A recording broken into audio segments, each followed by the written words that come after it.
I'm here in Kyiv, where it's day 70 of the Russian invasion of Ukraine. Yesterday, missile strikes in Lviv, the western city, rocked the city center, where we could hear them, black smoke billowing out of the sky.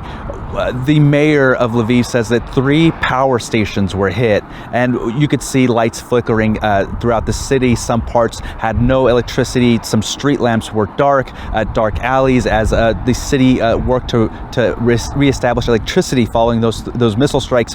We also heard from Russian officials that they launched a total of 18 missiles that targeted at least 5 railway stations that they say they targeted because they were used to supply Western-made arms to the Eastern Front to be used against their soldiers there. What we're seeing on day 70 of this invasion is a huge number of civilian deaths caused by at the hands of the Russian targeting. In Donetsk, we heard reports yesterday of a missile strike at a Coca-Cola plant where at least 10 people were killed and more than 20 injured. Workers getting off their shift at the plant there, going to a bus stop, hit with a missile that killed at least 10.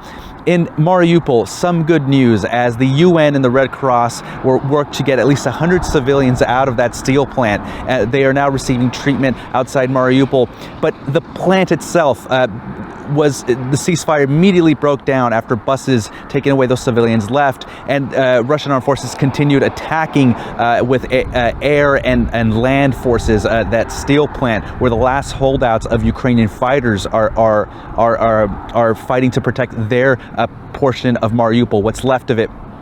In the 2 months of warfare, the mayor of Mariupol described just the sheer death toll this way. He said that in 2 months, the Russian armed forces have killed more civilians, double the number of civilians, in fact, than the Nazis did during all of World War II when they held that city for 2 years. What we're seeing in Luhansk is a continued pounding all across the region. The governor of Luhansk said that no city is safe.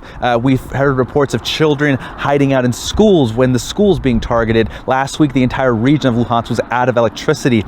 President Volodymyr Zelensky said that the Russian armed forces appear to be attacking civilians with no clear, specific military goal in mind. So on day 70 of this invasion, we see continued high death count among civilians as the Russian armed forces target not just the military, but civilians as well.